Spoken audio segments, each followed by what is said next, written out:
Quiero que me escuche con atención, no como si estuviera viendo un video más en su teléfono, sino como si alguien esta noche hubiera tocado la puerta de su alma para avisarle de algo que no puede ignorar. Hace algunos años, en mi labor como confesor, algo me heló la sangre. Un hombre se acercó al confesionario. Tenía más de 70 años. Llevaba décadas comulgando cada domingo. Era conocido en su parroquia como un hombre piadoso, buena persona, de misa frecuente. Pero ese día, con voz quebrada, me dijo algo que nunca olvidaré. Padre, creo que llevo 30 años comulgando en pecado mortal y no lo sabía. 30 años. 30 años recibiendo el cuerpo de Cristo con el alma en un estado que la Iglesia llama, y esto es teología, no opinión, sacrilegio.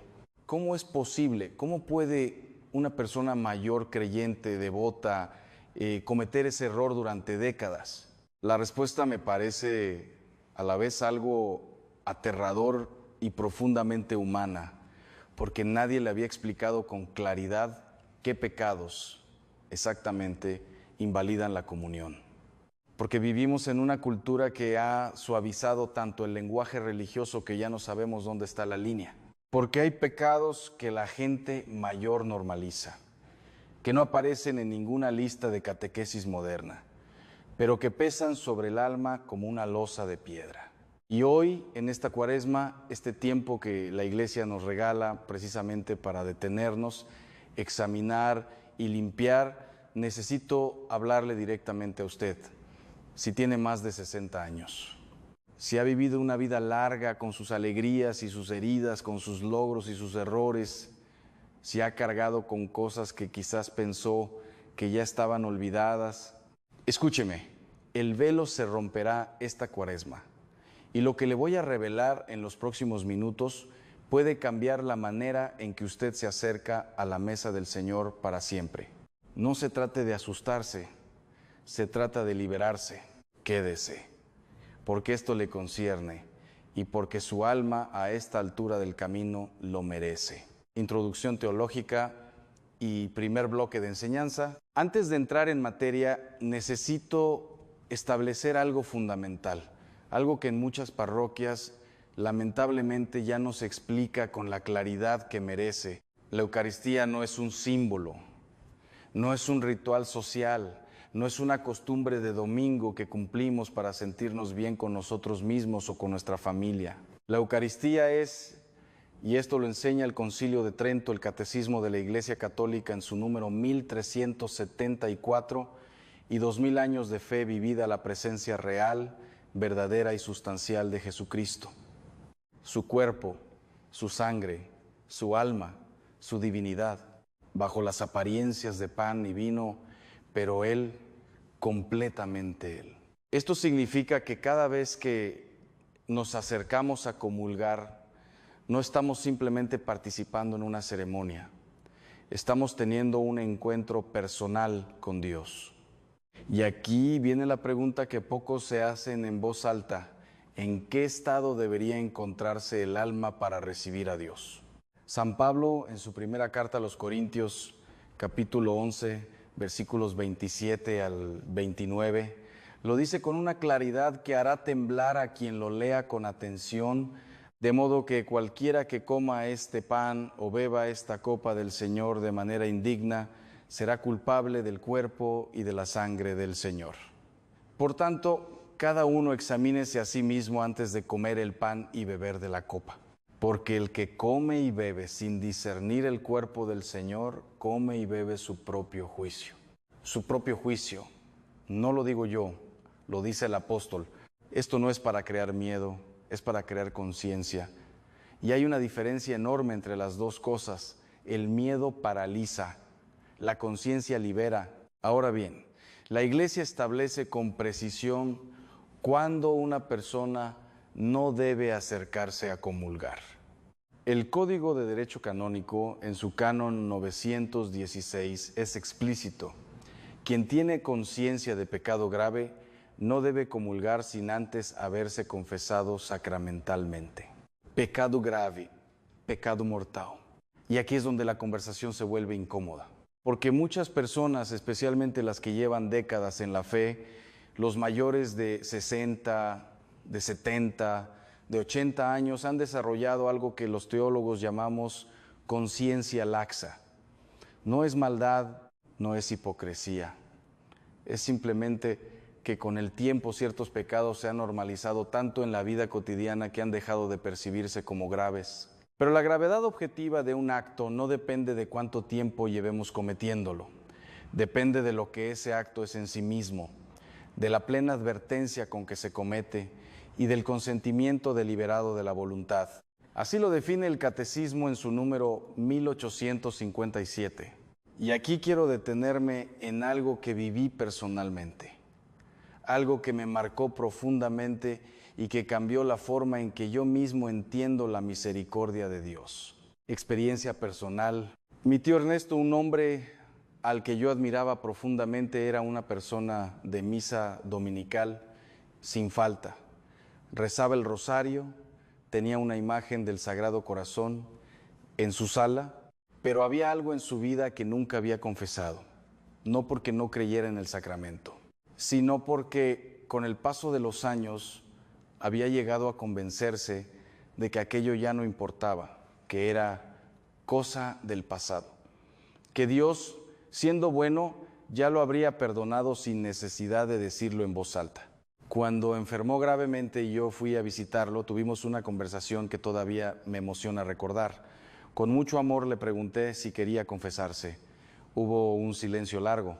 Y luego me dijo: Ángel, hay algo que llevo cargando desde hace 40 años y nunca se lo he dicho a ningún sacerdote. Lo que me confesó aquel día y que no puedo revelar por el sigilo sacramental no era un crimen.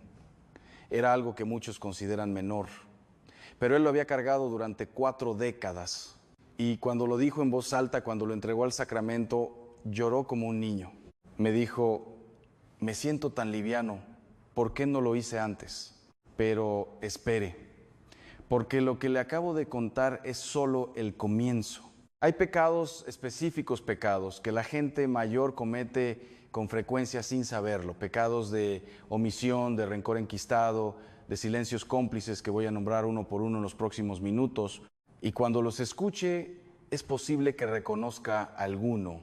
No se vaya, porque lo que viene ahora es precisamente lo que necesita escuchar. Continuamos. Y quiero que lo que viene ahora lo reciba no como una acusación, sino como una linterna que ilumina los rincones que llevamos años sin revisar. Porque hay algo peculiar en la vida espiritual de las personas mayores. Y lo digo con todo el respeto y la admiración que siento por quienes han vivido décadas de fe. Pero precisamente porque han vivido mucho, porque han pasado por guerras internas, por pérdidas, por injusticias, por silencios forzados.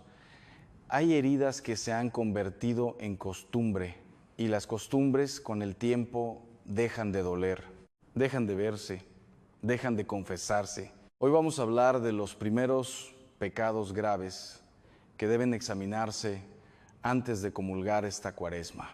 Y quiero ser muy claro, no estoy inventando nada, todo lo que le voy a decir tiene fundamento en la moral católica clásica, en el catecismo de la Iglesia y en la experiencia de décadas en el confesionario. Pecado número 1, el rencor que se llama prudencia. Este es quizás el más común y el más peligroso precisamente porque no parece pecado. Hay personas mayores que llevan años, décadas, en algunos casos sin hablarle a un hijo, a un hermano, a un vecino, y cuando se les pregunta por qué, la respuesta suele ser: es que lo que me hizo fue muy grave, o yo no le deseo el mal, simplemente no quiero saber nada de esa persona. Eso, hermano, hermana, tiene un nombre teológico: odio habitual, y el Catecismo, en su número 2303, lo describe como contrario a la caridad y cuando es deliberado y sostenido como pecado grave. No estoy hablando de que usted deba perdonar fingiendo que el daño no existió. El perdón no es amnesia. El perdón es una decisión de la voluntad, no un sentimiento. Puede que usted nunca vuelva a tener una relación cercana con esa persona. Puede que la prudencia real le aconseje mantener distancia. Pero hay una diferencia enorme entre poner límites sanos y cultivar en el corazón una frialdad que con el tiempo se vuelve piedra. San Juan dice en su primera carta, capítulo 3, versículo 15, todo el que odia a su hermano es un homicida. Palabras fuertes, palabras que helarán la sangre de quien las lea sin suavizarlas. Pregúntese hoy, ¿hay alguien en su vida a quien usted no ha perdonado de verdad? ¿Alguien cuyo nombre le aprieta el pecho cuando lo escucha? ¿Alguien por quien usted en secreto desea que las cosas le vayan mal? Si la respuesta es sí, eso debe ir a confesión antes de comulgar. Pecado. Número 2.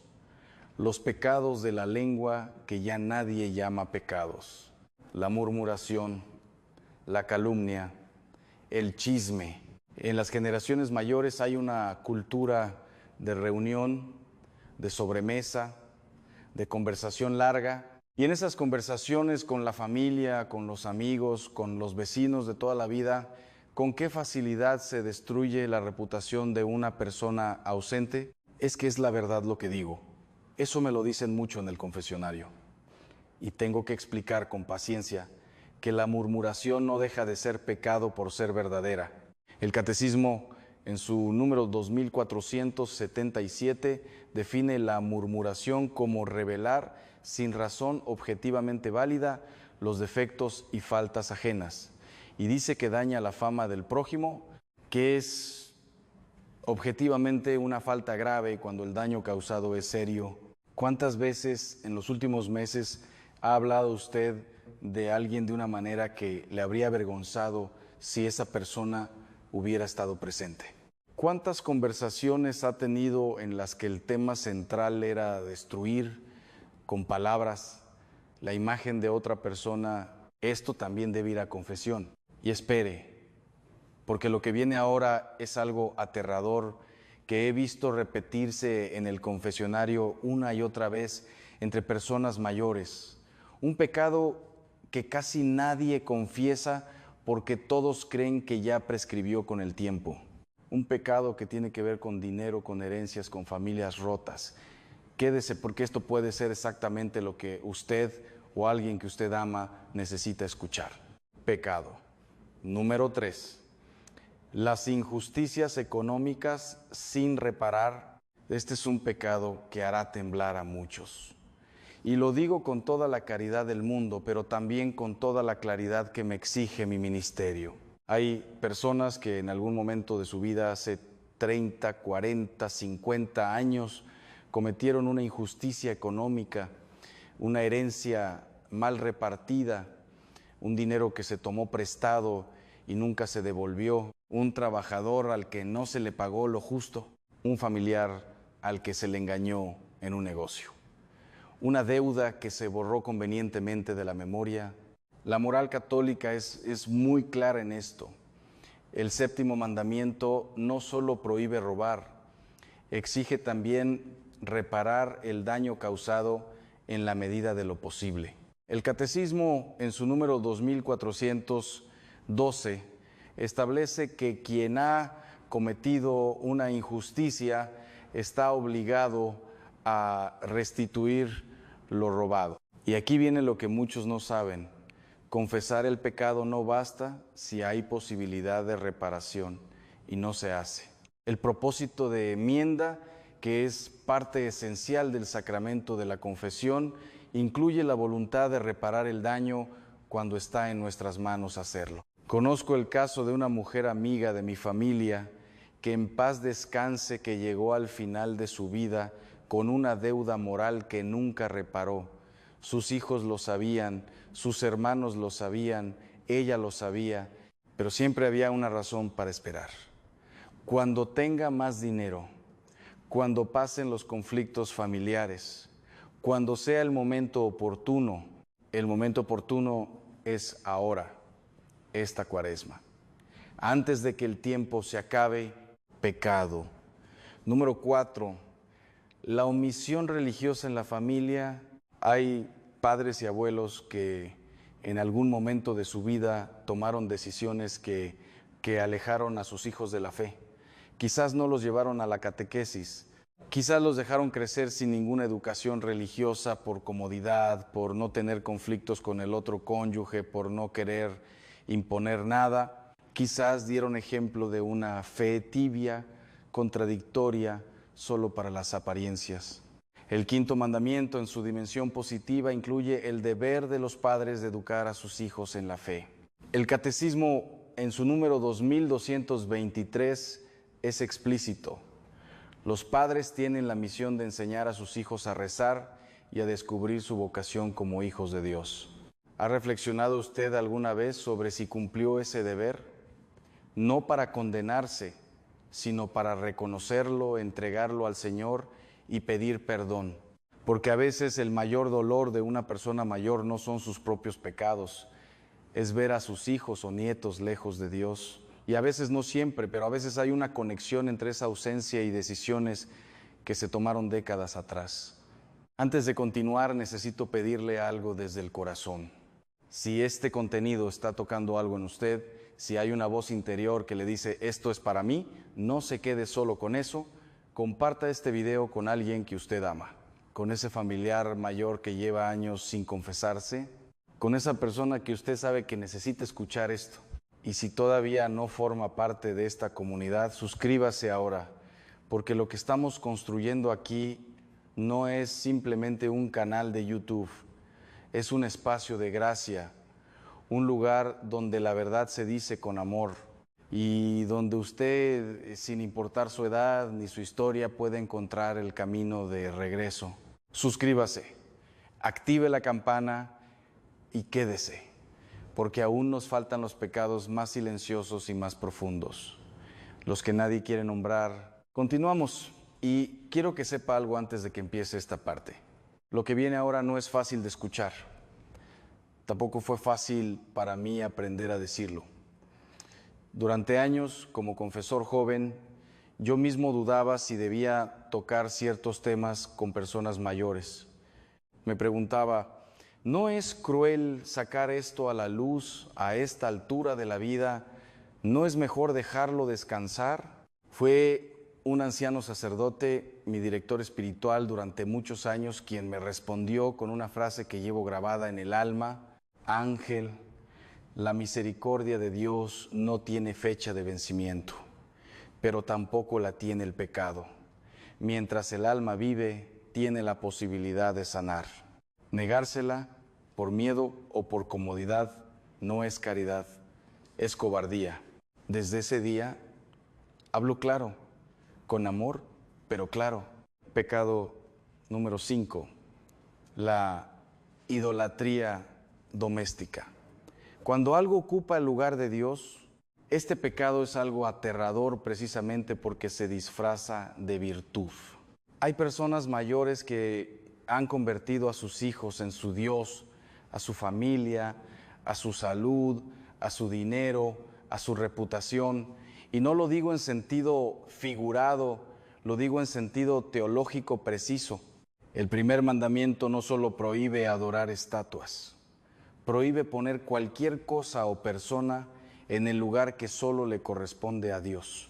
El Catecismo, en su número 2113, habla de idolatría cuando el hombre honra y reverencia a una criatura en lugar del Creador.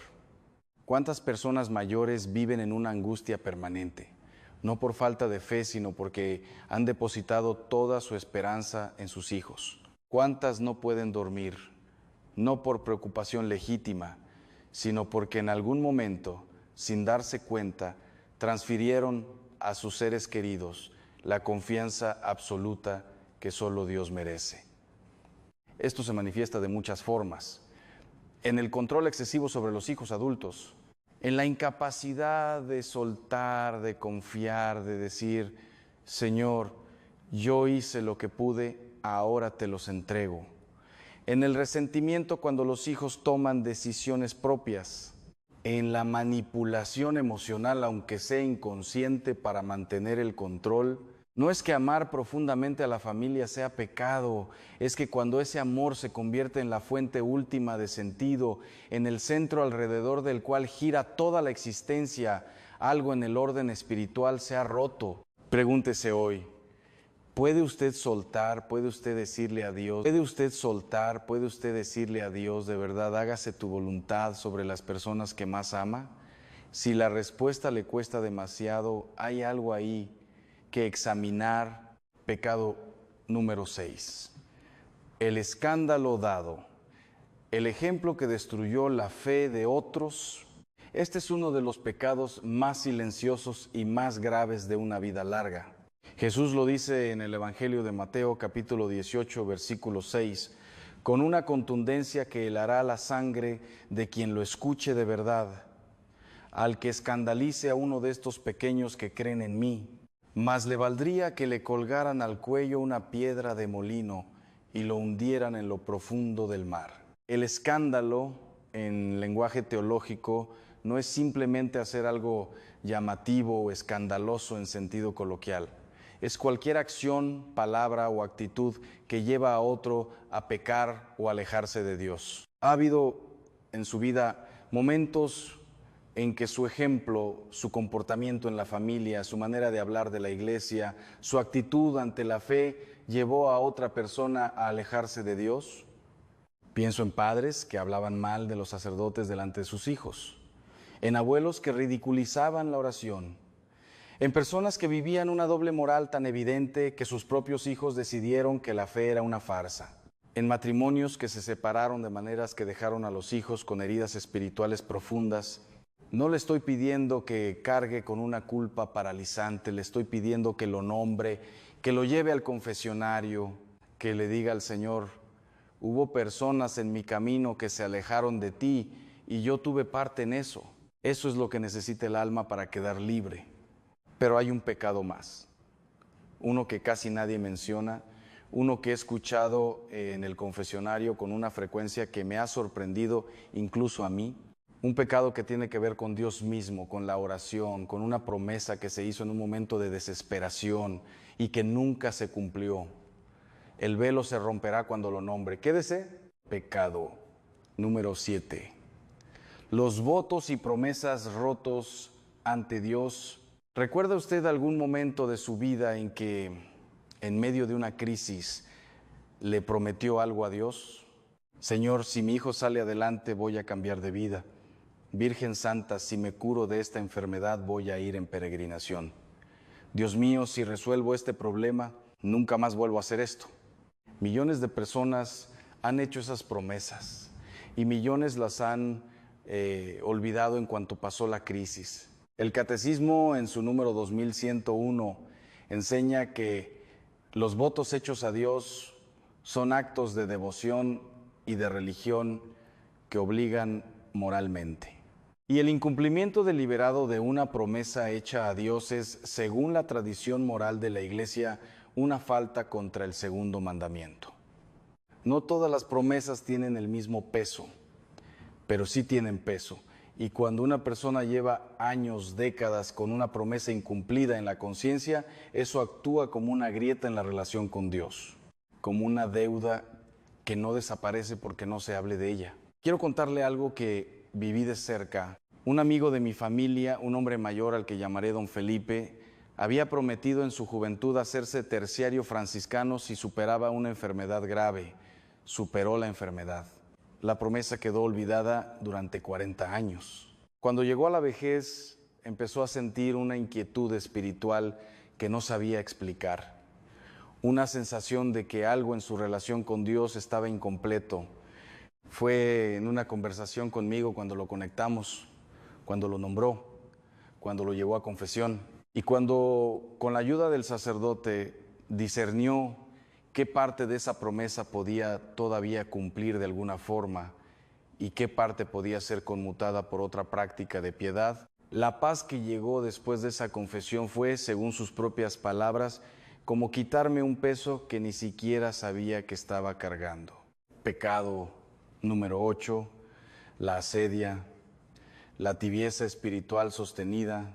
Este es el último pecado de esta parte. Y es algo aterrador porque es quizás el más extendido entre los católicos de larga trayectoria. La asedia, en griego antiguo, la falta de cuidado, la pereza espiritual. el tedio de las cosas de Dios. No es incredulidad, la persona que sufre asedia sigue creyendo, va a misa, reza a veces, pero hay una frialdad interior, una distancia, una sensación de que Dios está muy lejos o de que la fe ya no produce nada nuevo. Y en lugar de luchar contra esa frialdad, la persona se instala en ella, la acepta, la normaliza. Santo Tomás de Aquino consideraba la asedia uno de los 7 pecados capitales, no porque sea siempre un pecado mortal en sí mismo, sino porque es la puerta de entrada a todos los demás.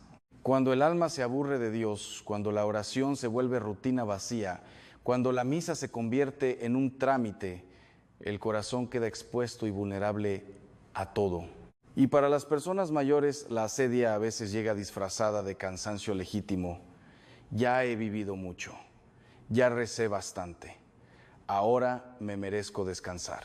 Hermano, hermana, el descanso verdadero no está en alejarse de Dios, está en acercarse a Él de una manera nueva, más profunda, más desnuda, sin actuaciones, sin performances religiosas, solo el alma y su Creador. Si llegó hasta aquí, quiero decirle algo desde lo más profundo de mi corazón sacerdotal. Usted no está aquí por casualidad. Dios no usa casualidades. Este video llegó a usted porque hay algo en su alma que está buscando claridad, libertad, paz. No deje que este momento pase sin hacer algo con él. Suscríbase a este canal, no para seguir un youtuber, sino para tener un espacio donde la fe se toma en serio, donde nadie le va a decir solo lo que quiere escuchar, sino lo que su alma necesita. Y comparta este video. Piense en esa persona mayor en su familia, en su comunidad, que lleva años sin confesarse, que comulga cada domingo sin haberse detenido a examinar su conciencia en profundidad. Este video puede ser el instrumento de Dios para tocarla. Hemos llegado al final y quiero que sepa que este momento, este preciso instante en que usted está escuchando estas palabras, tiene un peso espiritual que quizás no alcanza a dimensionar todavía. Ha escuchado los pecados, ha reconocido quizás algunos de ellos en su propia historia, ha sentido esa incomodidad interior, que no es otra cosa que la voz del Espíritu Santo llamando a la puerta del alma. Ahora viene lo más importante, no el diagnóstico, la cura, porque de nada sirve saber que uno está enfermo si no se acerca al médico. Y el médico del alma, en la tradición católica de 2000 años, tiene un nombre preciso, el sacramento de la reconciliación, la confesión.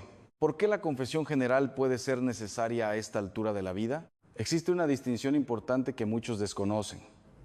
Está la confesión ordinaria, la que hacemos regularmente, donde repasamos los pecados cometidos desde la última vez que nos confesamos.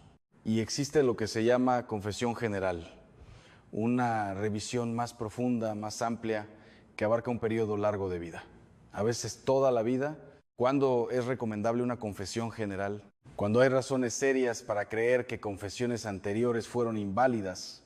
Esto ocurre cuando se confesaron pecados sin verdadero propósito de enmienda, cuando se ocultó deliberadamente algún pecado grave al confesor, cuando la persona no tenía suficiente comprensión del sacramento en el momento de confesarse. También es recomendable, no obligatoria, pero sí muy recomendable en momentos de transición importante en la vida. Y hermano, hermana, ¿hay acaso transición más importante que la que vive una persona mayor que se prepara para encontrarse con Dios? No lo digo para asustarme, lo digo para liberar. Una confesión general, bien hecha, es, según los grandes maestros de la espiritualidad, una de las experiencias más transformadoras que puede vivir un alma.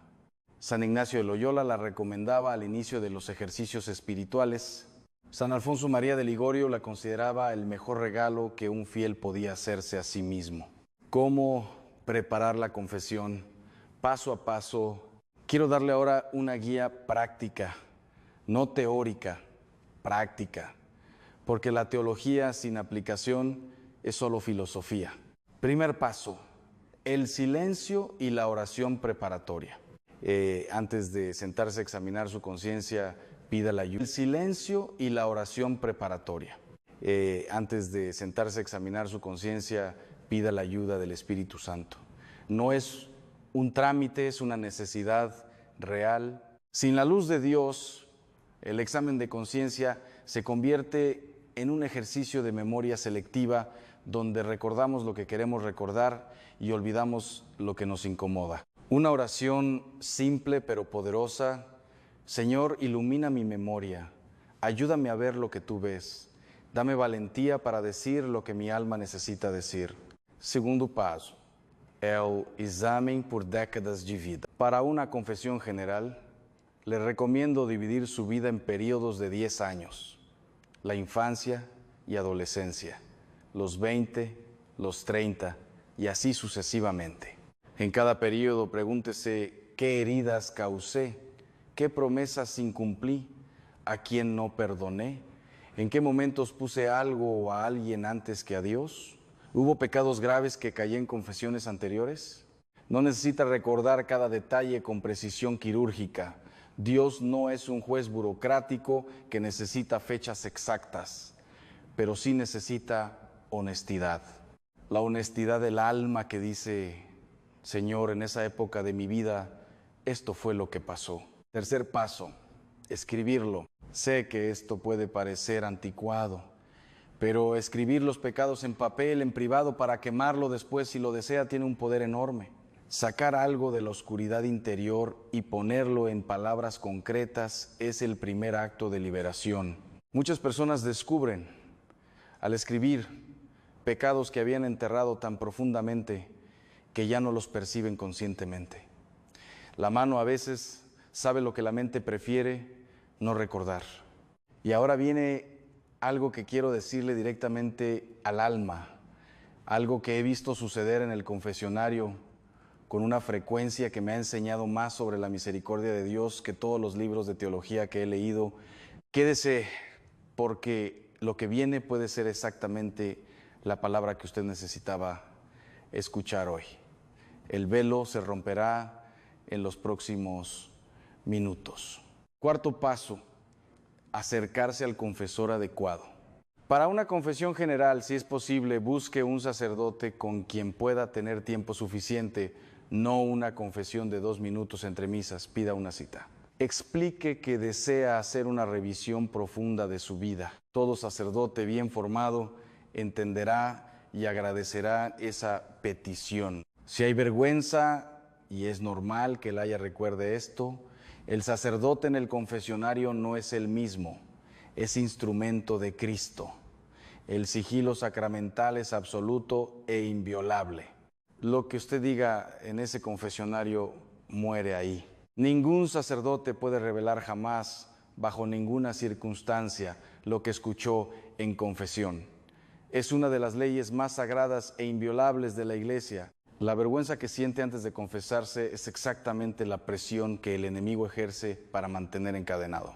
Porque él sabe, y esto es doctrina, no metáfora, que en el momento en que usted pronuncie ese pecado en voz alta ante el representante de Cristo, su poder sobre usted desaparece.